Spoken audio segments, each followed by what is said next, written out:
오늘 우리는 롤 모델을 상실한 시대를 살아가고 있습니다. 지도자들에 대한 비판은 하늘까지 치솟을 정도로 가득 차 있습니다. 그러나 존경받는 지도자의 모습은 별로 보이지 않습니다. 우리가 따라갈 본받을 지도자가 없는 비극, 그것이 우리 시대의 비극이라고 할 수가 있습니다.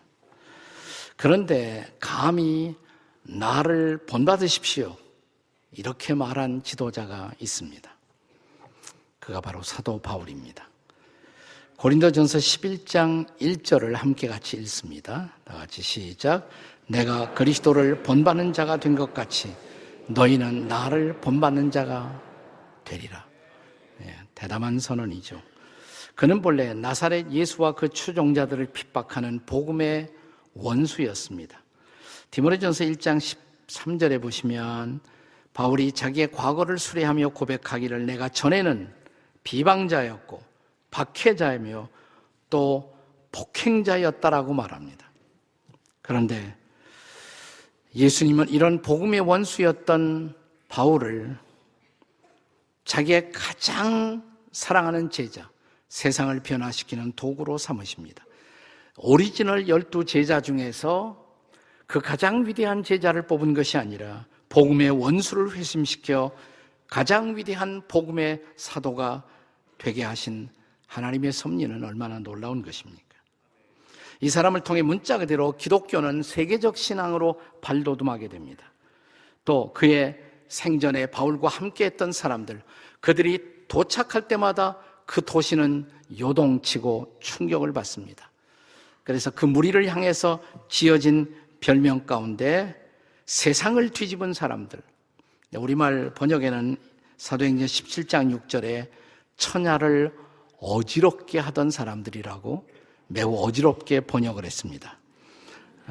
그러나 본래 이 단어의 뜻은 turn the world, 세상을 한 바퀴 돌려갖고 upside down, 세상을 뒤엎은 사람들, 세상을 변화시킨 사람들이라는 별명입니다. 그는 처음 사울이라는 이름으로 호칭되다가 나중에는 바울이라는 이름으로 더 많이 호칭됩니다.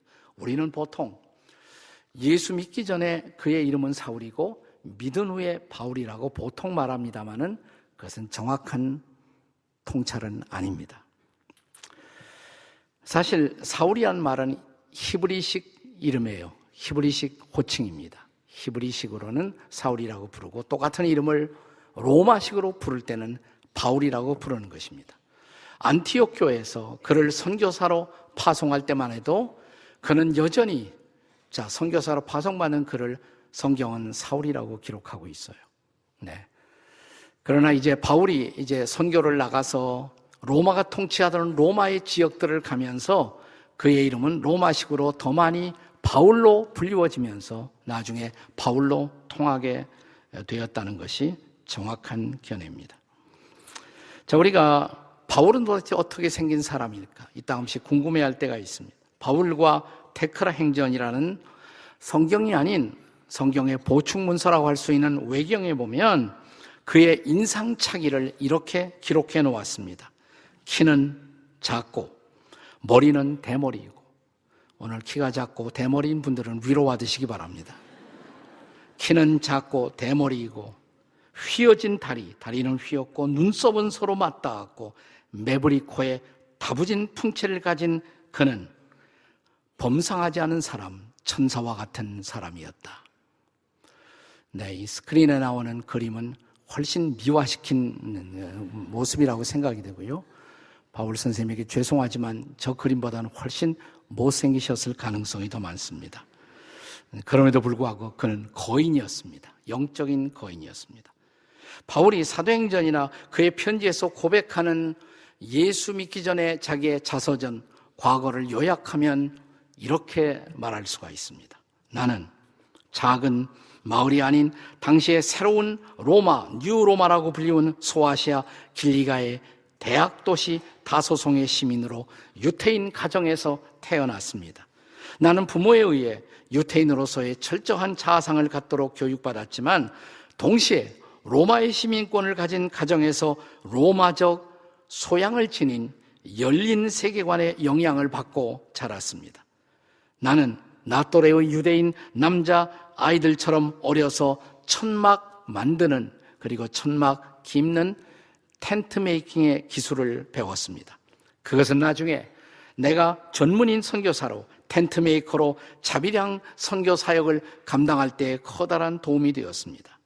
나는 다소송의 열린 문화적 영향을 받고 유년기 시절을 지나다가 티네이저 이후에 나는 부모의 소원을 따라, 기대를 따라 유대인 철학자, 율법 교사가 되게 하려는 부모의 뜻을 따라 예루살렘으로 유학을 떠났고, 거기서 유명한 스승 가말리엘을 만나 그의 문화에서 청소년 시절을 지내며 엄격한 토라 교육을 받았습니다. 나는 자연스럽게 유대교에 몰입하게 되었고, 당시 야훼 하나님 한 분이 아니라 나사렛 예수를 신으로 따르는 예수의 추종자들은 유대교를, 그리고 하나님을 모욕하는 존재들이라고 생각했습니다. 그래서 어느 날 예수의 추종자 한 사람인 스데반을 죽이는 일에 투표가 벌어졌을 때 저는 가편 투표를 가차없이 했고, 그리고 이런 예수의 추종자들은 더 이상 이 땅에 용납되어서는 안 된다는 생각 때문에 나와 뜻을 같이 하는 이들과 그들을 체포하기 위해서 다메섹으로 가던 중, 저 하늘의 밝은 대낮의 빛보다 더 밝은 빛으로 나를 찾아오신 그분을 만나게 되었습니다. 그날 이후 나는 예수를 대적하던 저의 죄를 깨닫고, 그리고 이제 나를 변화시킨 그분 나사렛 예수를 증거하는 일에 내 일생을 바치는 예수의 전도자가 되었습니다. 그는 진실로 그리스도인 중에 그리스도인, 대표적 그리스도인, 혹은 상징적 그리스도인이라고 할 수가 있습니다. 오늘 바울 사도는 훗날 골로새라는 교회를 향해서 보낸 편지 가운데서 그가 세상을 변화시키는 하나님의 도구로 쓰임받은 그의 사람됨을 우리에게 보여주고 있습니다. 자, 우리가 본받을 그 사람, 그는 도대체 어떤 사람이었을까요? 첫째로 그는 선교의 사람입니다. Man of Mission, 선교의 사람. 그는 지금까지 전 세계를 다녔지만 그의 궁극적인 복음 전도의 목표는 로마 도성이었습니다. 그런데 그는 그 로마의 죄수로 체포되어 재판을 받기 위해서 로마의 감옥에 갇히게 됩니다. 그 감옥에서 쓴 편지 중에 하나가 골로새서입니다. 자, 억울하게 감옥에 들어갔어요. 자, 우리가 바울의 입장이라면 이렇게 감옥에 들어갔을 때 우리의 가장 중요한 관심은 뭘까요? 감옥에서 빨리 풀려나오는 거 아니겠습니까? 자유의 몸이 되는 것이겠지요. 그런데 바울은 우리의 기대를 깨트리는 놀라운 고백을 합니다. 그것이 바로 본문의 3절입니다. 같이 읽겠습니다. 본문 3절 시작. 또한 우리를 위하여 기도하되 하나님이 전도할 문을 우리에게 열어주사 그리스도의 비밀을 말하게 하시기를 구하라. 내가 이 일 때문에 매임을 당하였노라. 네. 자, 그는 감옥에서 빨리 풀려나가도록 기도해달라고 하는 것이 아니라 여기서도 전도의 문이 더 크게 열리도록 기도해달라고. 그리고 내가 이것 때문에 나는 매임을 당한 것이라고, 감옥에 오게 된 것이라고 고백하고 있습니다. 다시 말하면 그는 한순간도 주님이 그를 불렀던 본래의 소명, 그 소명을 잊지 않았던 것입니다. 자, 그가 다메섹 도상에서 예수님을 만났을 때 예수님이 그에게 주셨던 소명, 그 소명은 무엇이었습니까? 사도행전 26장 17절과 18절의 말씀을 함께 같이 읽겠습니다. 다 같이 시작. 이스라엘과 이방인들에게서 내가 너를 구원하여 그들에게 보내어 그 눈을 뜨게 하며 어둠에서 빛으로 사탄의 권세에서 하나님께로 돌아오게 하고 죄사함과 나를 믿어 거룩하게 된 무리 가운데서 기업을 얻게 하리라. 이 소명, 선교의 소명을 바울은 한순간도 잊지 않았던 것입니다. 그날 이후 바울은 온 세상을 가슴에 품고 살았습니다. 그의 가슴 속에는 소아시아, 그리스, 로마가 있었고 당시에 땅끝이었던 스페인이 그의 가슴 속에 있었습니다. 그는 3차례 이상 그에게 알려진 온 세상을 여행하면서 소아시아, 그리스, 유럽에 복음을 전했고 그가 지나가는 곳마다 교회들이 태어났습니다. 오늘날처럼 교통수단이 발달되지 못한 때 그는 걸어서 도보로, 때로는 배로 2만 킬로미터 이상의 어마어마한 거리를 여행하며 그리스도의 복음을 선교했던 것입니다. 그는 문자 그대로 기독교의 역사와 지도를 바꾸었습니다. 바울은 선교 전략가요, 선교 개척자였습니다. 그리고 그는 혼자서만 선교를 다닌 것이 아니라 여러 동역자들을 선교 여행에 동반했고, 그리고 교회가 개척되었을 때 거기에 지도자들을 배치할 줄 알았던 지혜로운 선교 동원가였습니다. 동원을 잘하는 것이 매우 중요한 것입니다. 그리고 개척한 교회마다 거기 성도들을 양육하기 위해서 편지를 씁니다. 신약 성경 27권 가운데 13권의 책을 쓴 그는 선교 신학자이기도 했습니다.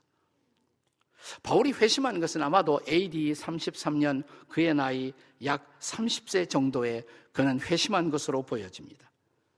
자, 그가 이제 3차례 이상 당시에 알려진 전 세계를 선교 여행을 하면서 세계 선교의 과제를 완수하고 나고서 AD 66년이나 67년경 그의 나이 60대 중반에서 후반에 이르는 어느 시점에서 그는 자신이 예언한 것처럼 나는 나의 존재를, 생애를 전제로 관제로 부어바치겠다.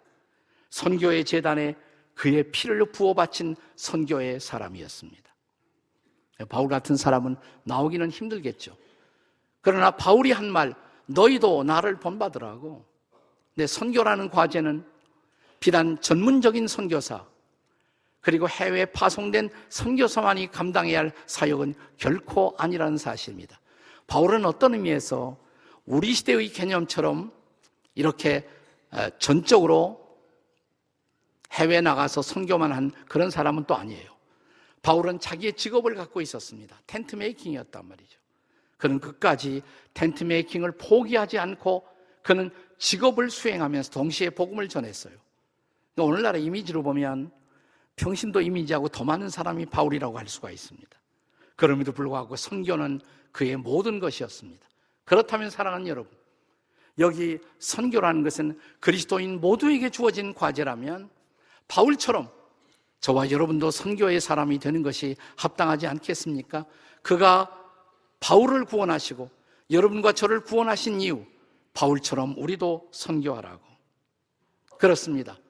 그래서 바울은 말합니다. 너희는 나를 본받아 선교의 사람이 되어야 한다고. 우리 교회가 처음 탄생하고 창립되면서 교회 이름을 지구촌 교회라고 붙인 중요한 이유도 지구촌을 가슴에 품고 선교하는 그리스도인들의 공동체가 되기를 원하는 것입니다. 나는 우리 교회가 결코 이 창립의 이상을 포기하지 않기를 바랍니다. 계속 선교하는 공동체, 그리고 우리 교회 모든 사랑하는 교우들이 선교의 사람이 되시기를 주의 이름으로 축복합니다. 옆에 사람에게 선교의 사람이 되십시다. 이렇게. 바울은 어떤 사람인가? 그는 선교의 사람이었을 뿐만 아니라 둘째로 바울은 복음의 사람입니다. 복음의 사람. 오늘 본문에서 바울은 골로새 성도들에게 자기를 위해 기도할 것을 부탁합니다. 그래서 구체적인 기도 제목을 말합니다. 4절입니다. 우리 4절 같이 읽겠습니다. 시작. 그리하면 내가 마땅히 할 말로써 이 비밀을 나타내리라. 감옥에서도 그리스도의 비밀을 말하게 해달라고 기도해달라고.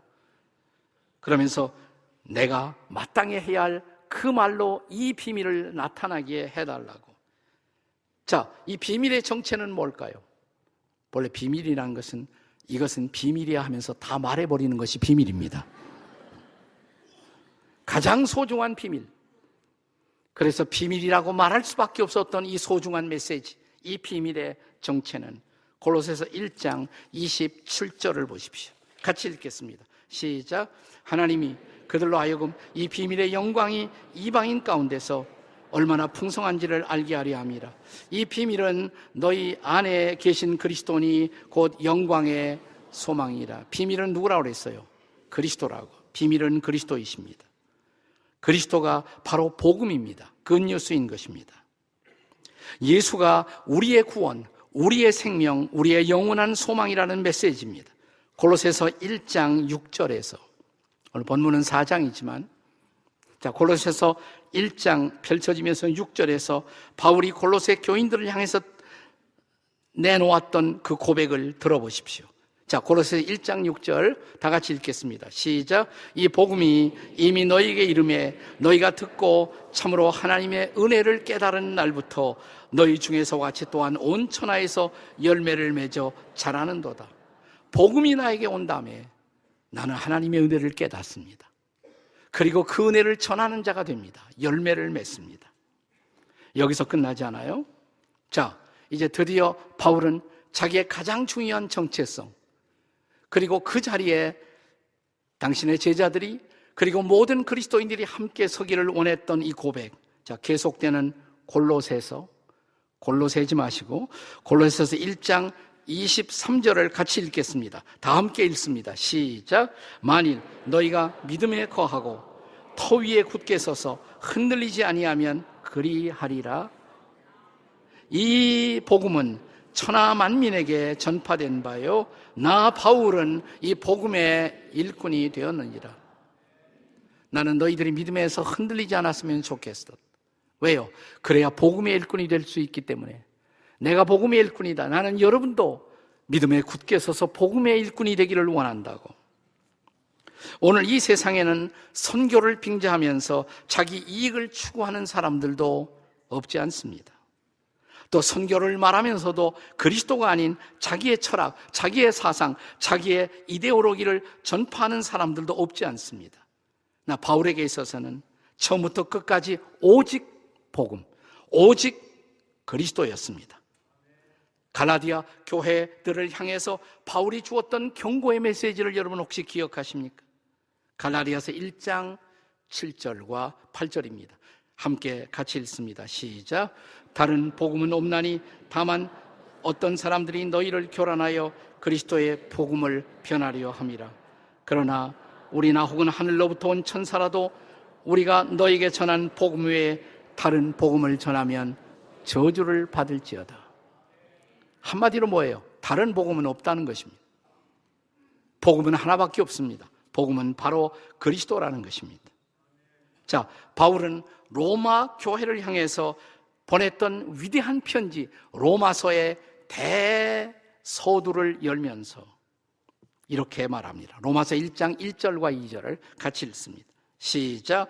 예수 그리스도의 종 바울은 사도로 부르심을 받아 하나님의 복음을 위하여 택정함을 입었으니 이 복음은 하나님이 선지자들을 통하여 그의 아들에 관하여 성경에 미리 약속하신 것이라. 나는 복음을 위해서 선택함을 입었다. 복음은 뭐냐? 하나님의 아들에 관하여 약속하신 것이다. 하나님의 아들 예수 그리스도에 대한 약속, 그것이 복음이다. 왜 예수 그리스도에 대한 말씀이 복음일까요? 자, 로마서 4장 25절을 같이 보겠습니다. 로마서 4장 25절 함께 읽습니다. 시작. 예수는 우리가 범죄한 것 때문에 내줌이 되고 또한 우리를 의롭다 하시기 위해서 살아나셨느니라. 아멘이십니까?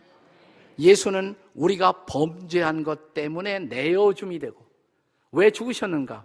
죄 문제를 해결하기 위해서. 우리의 죄를 짊어지고 우리가 받아야 할 저주와 심판을 대신 받고 보혈을 흘림으로 우리를 용서하시고, 그것이 복음이에요. 그러나 용서는 복음의 한 면에 불과합니다. 한 걸음 더 나가서 우리가 의롭다함을 받고 의 가운데, 생명 가운데 살기 위해서 주님은 부활하셨다는 것입니다. 그것이 복음이에요. 이것이 복음의 핵심입니다. 다시 말하면 그의 죽으심과 그의 부활을 통해서 우리가 새로운 삶을 살게 된 것, 이것이 복음의 핵심인 것입니다.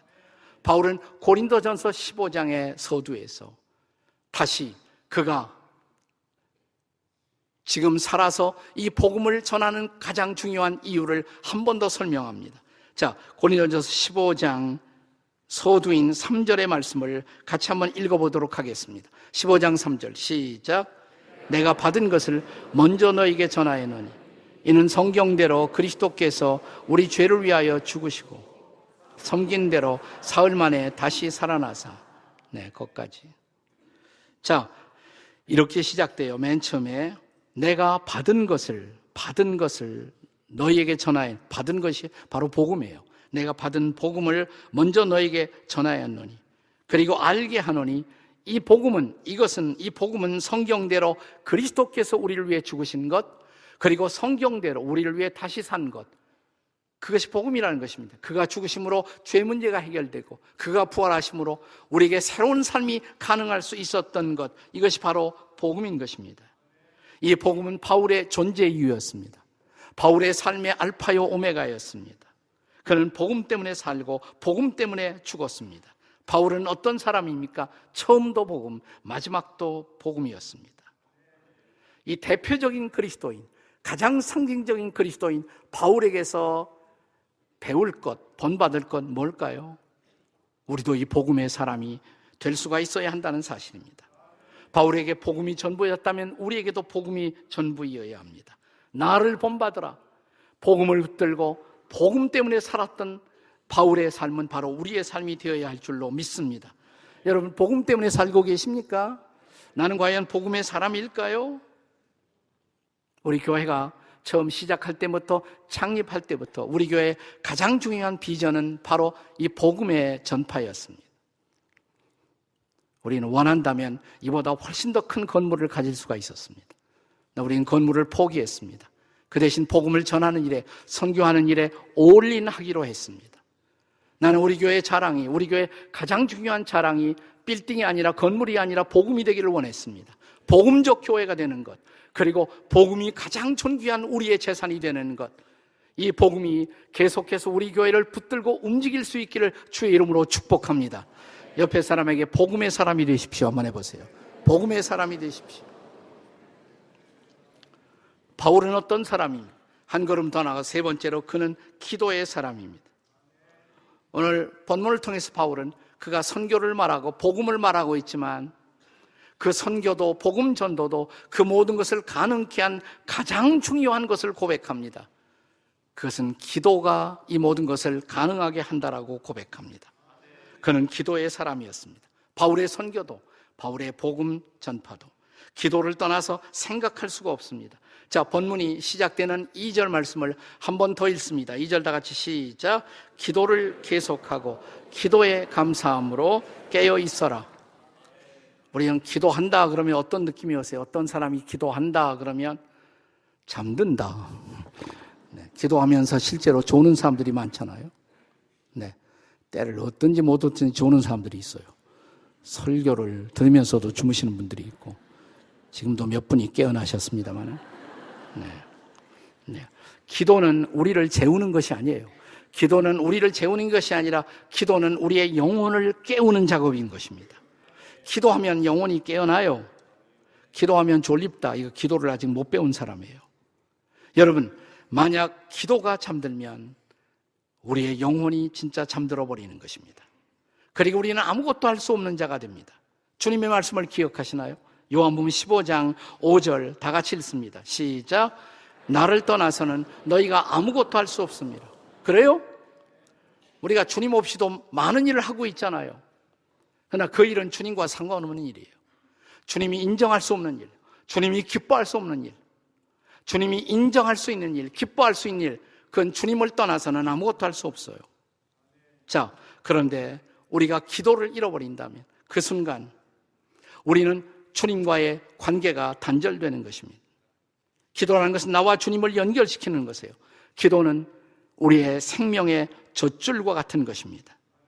우리가 그리스도인이, 참으로 그리스도인이 되었다면 제일 먼저 배워야 할 일이 뭘까? 그것은 기도하는 것을 배워야 하는 것입니다. 기도로 선교하는 것을 배워야 합니다. 기도로 사는 것을 배워야 합니다. 기도로 일하는 것을 배워야 합니다. 기도로 복음 전하는 것을 배울 줄 알아야 합니다. 여러분, 선교는 돈으로 하는 것이 아니에요. 선교는 입으로 하는 것도 아닙니다. 선교는 기도로 하는 것입니다.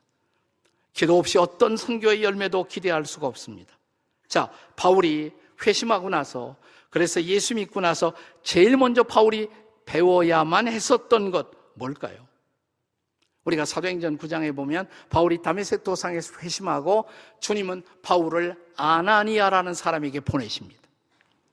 자, 사도행전 9장 11절을 보세요. 같이 읽겠습니다. 자, 시작. 주께서 이르시되 일어나 직가라 하는 거리로 가서 유다의 집에서 5 사람 사울이라는 사람을 찾으라. 그가 기도하는 중이니라. 자, 아나니아라고 바울을 만나게 하면서, 자, 거기 가면 바울이 뭐하고 있을 것이다? 사울이 기도하는 중이다. 그가 그리스도인이 되면서 그는 기도를 진짜 배워야만 했었습니다. 그는 기도를 시작함으로 그의 새로운 삶을 시작했던 것입니다. 그렇습니다. 우리가 그리스도인이 되고 제일 먼저 배워야 할 것, 기도입니다. 기도를 배우지 못한 그리스도인은 아직도 신앙생활의 ABC를, 걸음마를 배우지 못한 것입니다. 기도는 그리스도인들이 배워야 할 여러 가지 일 중에 하나가 아니에요. 기도는 그리스도인이 배워야 할 모든 것입니다. 기도로 깨어 일어나고, 기도로 숨쉬고, 기도로 식사하고, 기도로 감사하고, 기도로 일하고, 기도로 사랑하고, 기도로 우리에게 주어진 인생의 숙제를 감당해야 합니다. 그리고 기도로 전도해야 합니다. 기도하면 전도의 문이 열립니다. 기도하면 전도의 메시지가 주어집니다. 다시 한번 오늘 본문의 3절을 한 번 더 읽어보세요. 다 같이 시작. 또한 우리를 위하여 기도하되 하나님이 전도할 문을 열어주사 그리스도의 비밀을 말하게 하시기를 구하라. 내가 이것을 위해서 이 일 때문에 매임을 당했다고. 그렇습니다. 바울은 기도함으로, 그는 자기의 일생을 살았고 기도함으로 자기에게 주어진 미션을 감당하는 것입니다. 나의 기도만으로 부족할 때가 있어요. 그래서 바울은 이렇게 말합니다. 우리를 위해서 기도하라고. 그렇습니다. 교회라는 것은 기도하는 공동체예요. 함께 기도하고, 함께 일어나고, 함께 사역을 감당하고, 교회는 기도하는 공동체, 중보하는 공동체인 것입니다. 우리 교회는 시작할 때부터 중보 기도를 강조했어요. 나는 이 중보 기도가 좀 약화되지 않나 마음속에 근심이 있습니다. 나는 우리 교회 안에 중보 기도의 불이 꺼지지 않기를 주의 이름으로 축복합니다. 우리 교회는 한국교회 수많은 교회에게 중보 기도를 가르쳤습니다.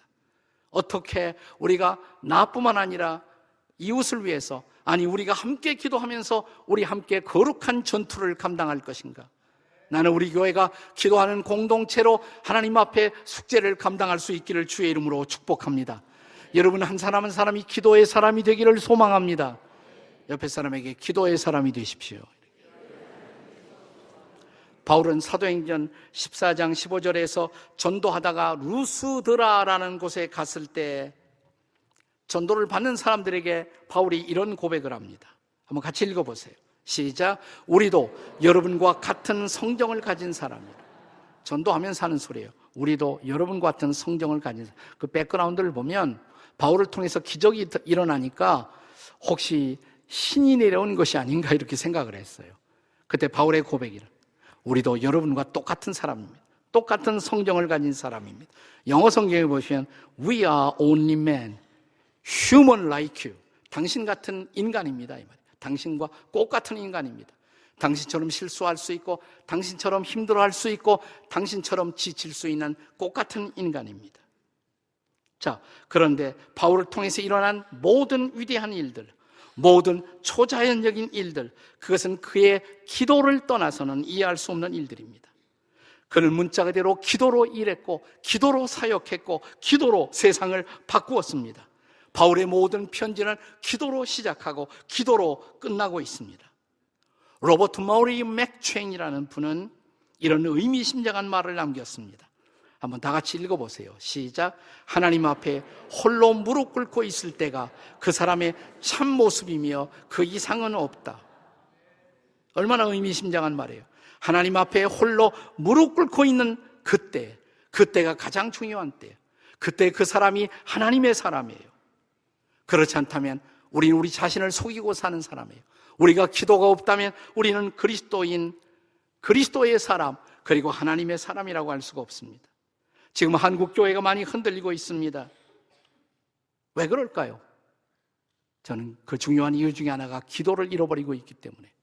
과거 우리가 한국이 경제적으로 아주 열악할 때가 있었어요. 그러나 교회는 불같이 일어났습니다. 그리고 교회는 수많은 영향을 끼쳤습니다. 왜 그랬을까요? 기도가 살아있었어요. 기도의 불이 타고 있었습니다. 그 기도의 불이 꺼지지 말아야 합니다. 그렇습니다. 한국교회의 위대한 부흥, 다시 부흥이 일어나려면 기도가 살아야 할 줄로 믿습니다. 우리가 기도하면 우리 가정이 살 것입니다. 우리가 기도하면 우리 교회가 살 것입니다. 우리가 기도하면 우리 민족이 살 것입니다. 회담만 잘한다고 한반도에 평화가 오는 것이 아니에요. 지금까지 기도하는 사람들이 이 나라를 지켰다고 저는 믿습니다. 우리가 기도하면 그 평화도 올 것입니다. 기도를 망각하면 아무것도 이루어짐이 없을 것입니다. 봄이 되었어요. 온갖 꽃들이 피어나고 있습니다. 우리는 아름다운 찬양을 조금 전에 불렀어요. 눈물로라는 찬양. 눈물로 씨앗을 심는다. 눈물로 복음의 씨앗을 심으십시오. 눈물로 기도의 씨앗을 심으십시오. 그리운 황폐한 이 땅에 다시 꽃들이 피어날 것입니다. 그리고 생수의 강이 흐를 것입니다. 이 위대한 부흥을 맞이하는 이 계절이 될 수 있도록 저와 여러분의 인생 가운데 다시 한번 기도의 패션과 기도의 거룩한 불이 다시 타오르기를 주의 이름으로 축원합니다.